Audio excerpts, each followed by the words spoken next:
Bismillahirrahmanirrahim. Assalamualaikum warahmatullahi wabarakatuh. Alhamdulillahilladzi tajalla li'ibadihi bi asma'ihil husna wa sifatihil fudla. Asyhadu an la ilaha illallah wahdahu la syarika lah.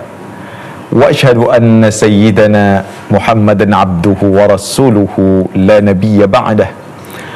Allahumma salli wa sallim wa barik wa karrim ala sayyidina wa maulana Muhammadin wa ala alihi wa ashabihi ajma'in. Amma ba'd. Para pemirsa TVRI Sumatera Selatan yang dimuliakan Allah Subhanahu wa taala. Inni uhibbukum fillah. Hamba yang dhaif senantiasa mencintai saudaraku semuanya karena Allah Subhanahu wa taala. Sebagaimana Allah kumpulkan kita di dalam majlis ilmu pengetahuan, di dalam majlis kebaikan, semoga kelak Allah kumpulkan kita di dalam syurganya yang tertinggi. Amin. Allahumma amin.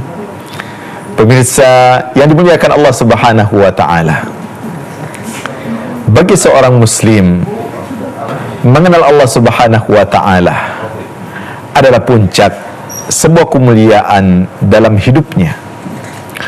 Barang siapa yang mengenal Allah, maka mereka akan lebih dekat kepada Allah Subhanahu wa taala dan akan lebih takut kepada Allah, akan lebih banyak mengharap kepada Allah Subhanahu wa taala. Sedangkan mereka yang tidak mengenal Allah Subhanahu wa taala, maka mereka akan jauh dari rahmatnya, jauh dari kemuliaan yang Allah Subhanahu wa taala siapkan bagi mereka yang berusaha setiap waktu, setiap saat untuk ma'rifatullah, mengenal Allah Subhanahu wa taala. Man wajadallaha famadza faqad. Barang siapa yang mengenal Allah, menjumpai Allah, menemukan Allah Subhanahu wa taala, maka tidak akan ada yang hilang darinya. Sebaliknya, wa man faqadallaha famadza wajad. Dan barang siapa yang kehilangan Allah, tidak mengenal Allah, tidak mengetahui tentang Allah Subhanahu wa taala, maka tidak ada gunanya apa yang dia kumpulkan dan apa yang dia dapat di dunia ini.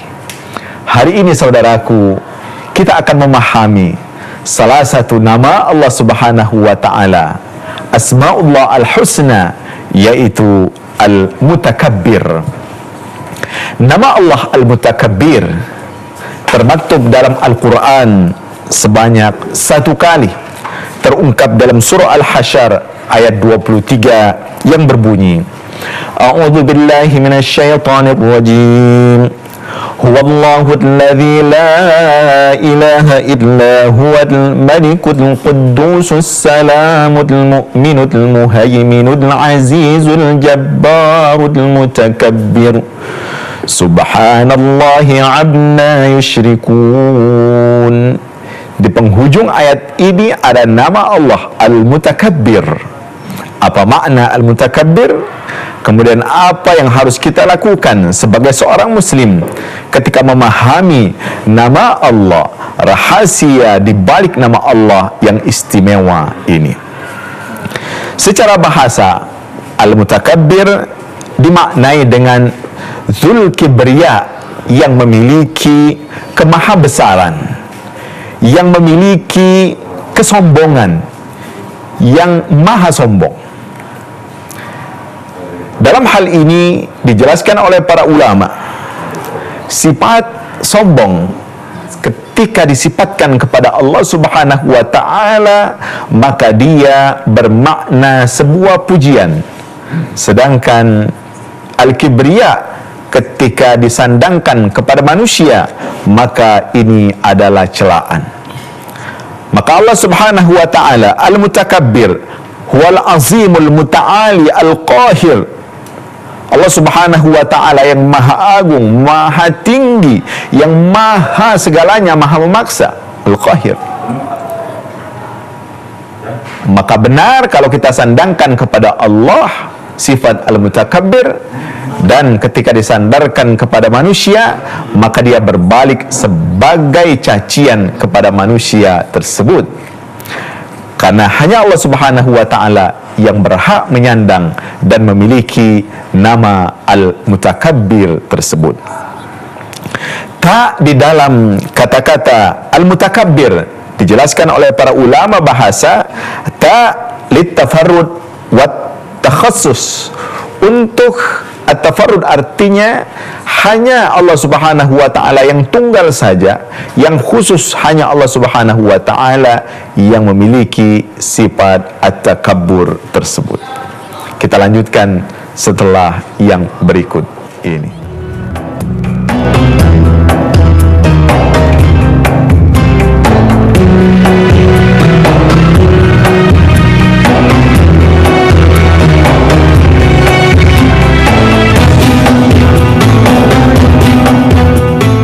Pemirsa yang dimuliakan Allah Subhanahu wa ta'ala, nama Allah Al-Mutakabbir memiliki 4 makna utama. Yang pertama, alladzi takabbara an kulli su'in wa syarrin wa zulmin. Allah Subhanahu wa ta'ala yang maha tinggi, maha besar dari hanya sekedar untuk melakukan sebuah keburukan, kezaliman kepada hamba-hambanya. Jadi Allah Subhanahu wa ta'ala tidak akan menzolimi, tidak akan menyakiti, tidak akan melakukan hal-hal yang menyakiti hamba-hambanya, karena Allah maha besar, Allah maha tinggi. Yang kedua, alladzi takabbara wa ta'ala fi sifatihi. Karena itu Allah Subhanahu wa ta'ala disebut dengan mutakabbir, karena tidak ada yang mampu memahami hakikat Allah Subhanahu wa ta'ala, karena Allah maha besar, kabir, mutakabbir. Allah besar, Allah maha besar, Allah maha sombong, sehingga la yuhitu bihi ilma, tidak ada yang mampu mengenal Allah Subhanahu wa ta'ala secara hakiki. Yang kita ketahui tentang Allah Subhanahu wa ta'ala hanya sekilas, hanya sedikit, hanya sebagian. Dan kata para ulama, diibaratkan seperti seorang yang mencelupkan tangannya ke lautan, kemudian dia angkat jarinya. Ilmu kita itu tak ubahnya seperti air yang ikut ke jari kita tersebut, bagaimana sedikitnya ilmu kita dibandingkan air lautan yang begitu banyak. Karena itu makna yang kedua, Allah Subhanahu wa ta'ala memiliki sifat-sifat, af'al-af'al yang itu tidak mungkin secara hakiki dipahami oleh makhluk-makhluknya. Yang ketiga, bahwa Allah Subhanahu wa ta'ala azam, Allah itu maha agung, fa kullu syai'in duna jalalihi saghir. Segala sesuatu selain Allah Subhanahu wa ta'ala maka mereka kecil, maka mereka tidak ada apa-apanya. Yang ketiga, alladzi lahul kibriya'u fis samawati wal ard, bahwa Allah Subhanahu wa ta'ala itulah yang memiliki kemahasombongannya, kemahabesarannya di langit dan di bumi ini. Karenanya ketika kita memahami nama Allah Subhanahu wa ta'ala Al-Mutakabbir, maka kita akan memahami betapa kecilnya kita sebagai makhluk, sebagai hamba Allah Subhanahu wa ta'ala. Para ulama menjelaskan di dalam beberapa ayat Al-Quran, misalnya Allah Subhanahu wa ta'ala mengingatkan bahwa neraka Jahanam itu tempatnya bagi orang-orang yang mutakabbir, orang-orang yang melakukan sifat kesombongan di dalam hidupnya. Alaisa jahannama mathwan lil mutakabbirin, bukankah api neraka itu, Jahannam itu diperuntukkan orang-orang yang angkuh, orang-orang yang sombong dalam hidup mereka. Disebutkan juga bahwa pada hari kiamat itu disiapkan hukuman-hukuman. Fal yauma tujzauna adzabal hun bima kuntum tastakbiruna fil ard bighairil haqq. Maka pada hari ini, yaitu hari kiamat, disiapkan azab yang menghinakan kalian karena kalian telah beretika, berperilaku sombong di dunia ini. Kaum muslimin yang dimuliakan Allah Subhanahu wa taala, apa yang dimaksud dengan kesombongan tersebut? Dijelaskan dalam ayat ini, rafduhum anil inqiyad lillahi ta'ala. Seseorang yang menolak untuk tunduk kepada Allah Subhanahu wa taala, itulah dikategorikan kesombongan. Dalam surah As-Saffat ayat 35, Allah Subhanahu wa taala menjelaskan, innahum kanu idza qila lahum la ilaha illallah yastakbirun. Mereka itu apabila dikatakan kepada mereka tiada Tuhan selain Allah, mereka menyombongkan diri alias mereka tidak tunduk dengan firman Allah Subhanahu wa taala. Afalam takun ayati tutla alaikum fastakbartum wa kuntum qauman mujrimin. Bukankah telah datang kepada kalian ayat-ayat kami dibacakan kepada kalian, lalu kalian istakbartum, kalian berlaku sombong dan kalian menjadi kelompok atau golongan orang-orang yang melakukan dosa dan maksiat. Dijelaskan pula kaum muslimin yang mungkin Allah Subhanahu wa taala, penyakit sombong ini adalah penyakit yang diidap oleh musuh kita, musuh manusia, yaitu iblis laknatullah. Iblis laknatullah mengatakan kata-kata, ana khairum minhu khalaqtani min nar wa khalaqtahu min tin. Aku ini lebih istimewa daripada Adam, ya, karena engkau ya Allah menciptakanku dari api, sedangkan Adam engkau ciptakan dari tanah. Disitulah iblis mengatakan, aku lebih baik darinya. Ini salah satu ungkapan orang-orang yang sombong. Kita lanjutkan setelah yang berikut ini.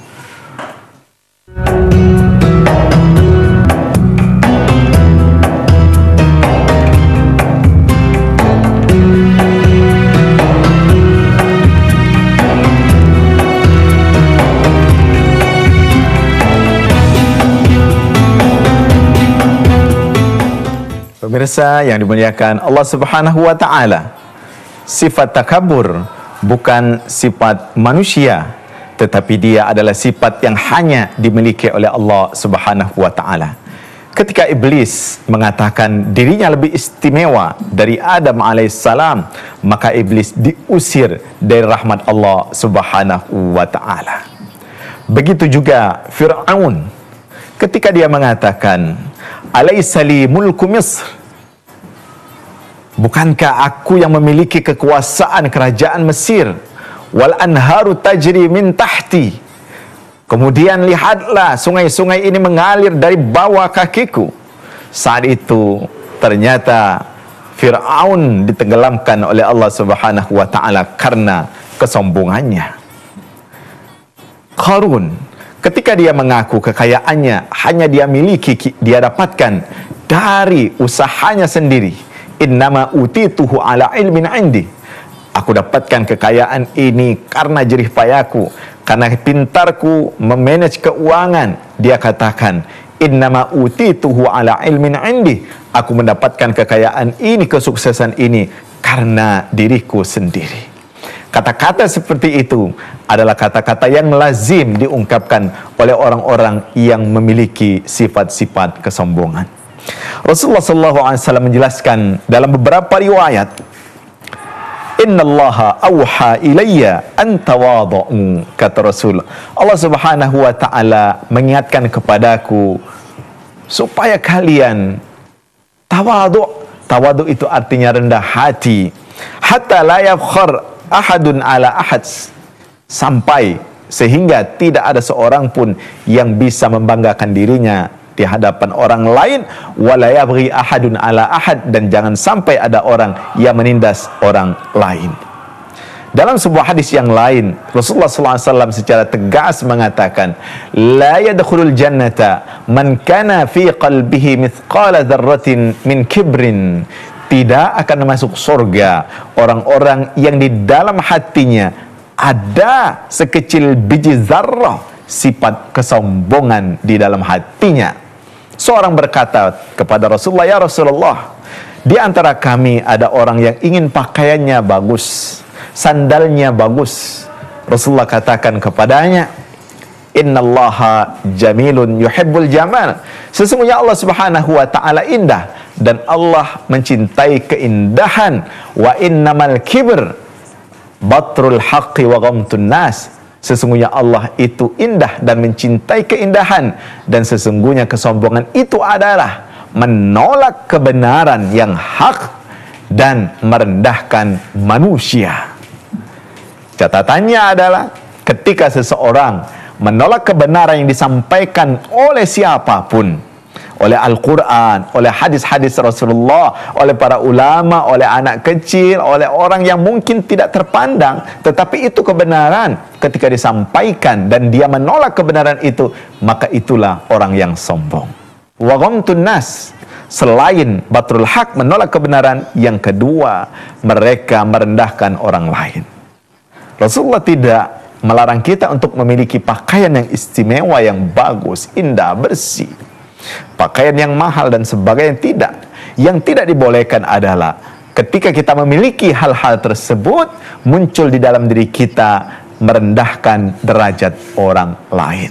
Inilah yang dikatakan kesombongan, di mana ketika seseorang memiliki sifat tersebut, karena sesungguhnya sifat sombong itu bukan milik makhluk.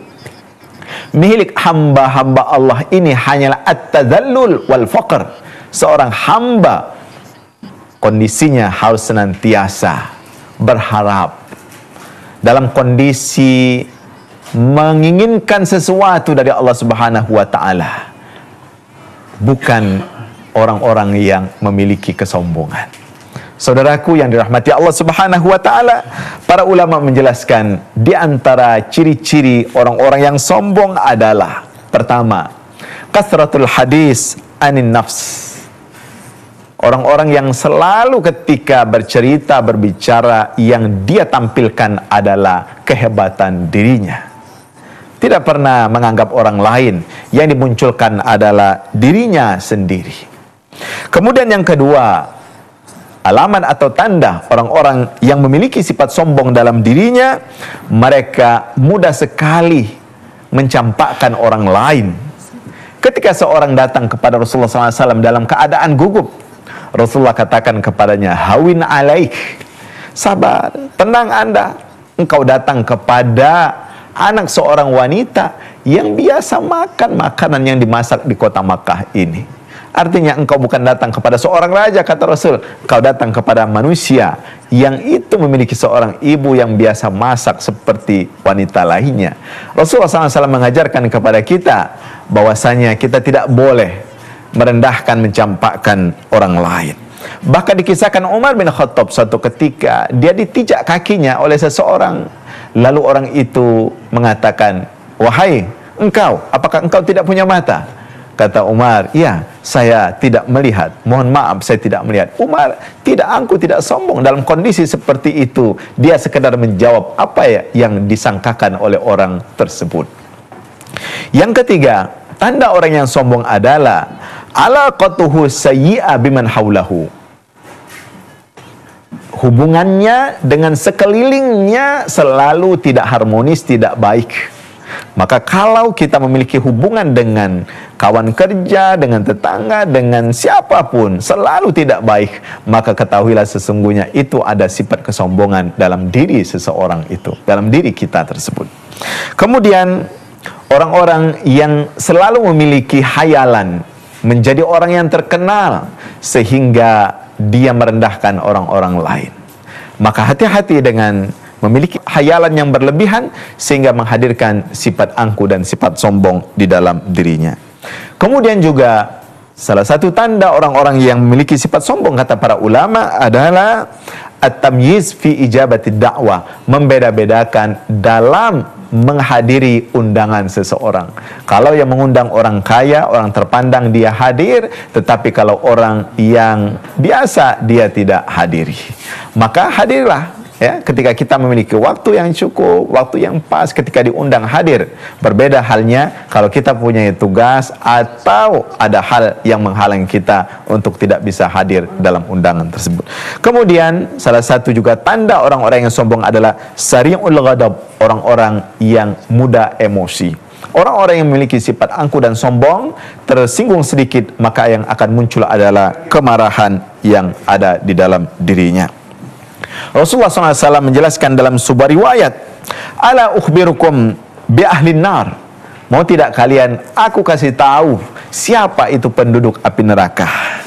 Kullu utullin jawazin mustakbirin, utullin orang yang bengis, jawazin orang yang rakus, mustakbirin orang-orang yang sombong, itulah penduduk api neraka.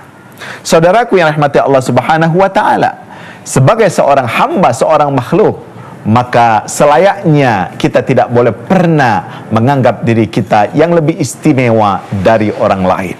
Ketahuilah sesungguhnya orang-orang yang sombong itu diibaratkan seperti orang yang naik ke puncak gunung. Orang melihat ke atas itu kecil dan dia melihat ke bawah pun orang-orangnya kecil. Artinya sama-sama tidak diakui. Para ulama mengingatkan kepada kita untuk menghadirkan sifat tawadu ini. Ketika kita berjumpa dengan orang yang kecil, maka kita anggap dosa mereka lebih sedikit. Ketika kita bertemu dengan orang yang lebih tua dari kita, maka kita menganggap mereka lebih banyak amal dari kita. Ketika kita menjumpai orang-orang yang alim, maka kita berkata mereka lebih banyak ilmunya, lebih banyak ibadahnya. Dan ketika kita berjumpa dengan orang-orang yang berdosa, kita katakan mereka berdosa, beramal maksiat karena mereka tidak mengetahui. Maka hadirkanlah sifat tawadu dalam kehidupan kita ini, dan Allah Subhanahu wa taala akan mengangkat derajat orang-orang yang merendahkan hatinya. Saudaraku yang dimuliakan Allah Subhanahu wa taala, semoga Allah Subhanahu wa taala menjaga kita dari sifat angkuh dan sombong ini. Rabbana zalamna anfusana wa illam taghfir lana wa tarhamna lanakunanna minal khasirin. Rabbana atina fid dunya hasanah wa fil akhirati hasanah wa qina adzaban nar. Subhan rabbika rabbil izzati amma yasifun wa salamun alal mursalin walhamdulillahi rabbil alamin. Wassalamu alaikum warahmatullahi wabarakatuh.